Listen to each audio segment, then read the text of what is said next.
What's up, YouTube? Just wanted to come on and give you guys a glimpse of what's going to be happening here. We already have this all right here. It was one big sheet of ice earlier. So see that ice there?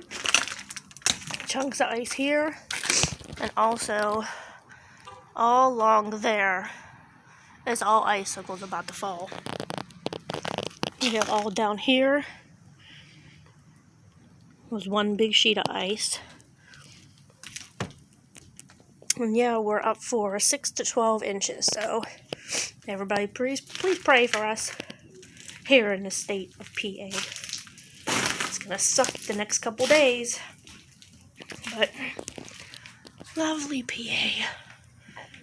It's not that bad now. The roads are just kind of like wet a little bit, but it's supposed to start sometime tonight. If I can, I'm going to catch a video of it. If it doesn't do it too late, I'm going to catch a video of it and show you guys.